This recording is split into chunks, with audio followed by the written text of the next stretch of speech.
Hi guys, magandang araw po sa inyong lahat. Ito naman po ang kaibigan niyo si Jake. Sa video natin ngayon, pag-usapan po natin, dapat natin respetuhin ang mga belief ng mga tao.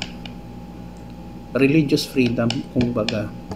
So kung bago lang kayo sa channel ko at gusto ko nyo ang video na ito, paki-like lang po, share, and huwag kalimutan mag-subscribe.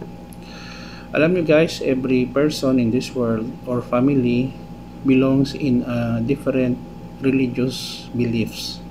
Catholic, Baptist, Iglesia ni Cristo, Mormons.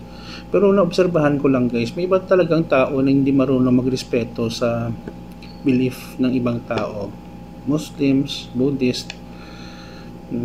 Kahapon, Ash Wednesday, no? So hindi ako Catholic. Mga kasama ko nagtatanong, bakit hindi ka mag-ano? Alam niyo naman hindi ako Catholic. Parang big deal sa kanila. Anyway, what I'm trying to say is that we have to respect people with their religious belief. Kahit ano pang ilang religion di ka sang-ayon, you have to respect them. Huwag mong i-force ang belief mo sa kanila kung ayaw nila at may religion sila na sinusunod. Yun lang po, kasi nag-create po ito ng kaguluhan po eh. Hindi mo nirespeto ang belief ng ibang tao. Totoo guys. Nakakalungkot, may mga tao talagang pakialamero, marites, na gusto talaga mahimasok sa mga bagay-bagay, religious belief ng ibang tao, o hindi naman sila inaano. That's why they are creating problems for themselves. Okay?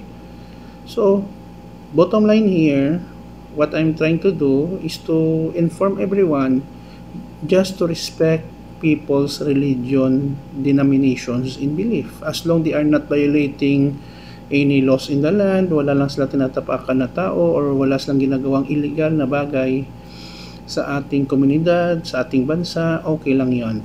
Yun lang po guys, no? Maraming salamat sa inyong panonood. Huwag kalimutan mag-share, and kung bago na kami sa channel ko, please subscribe.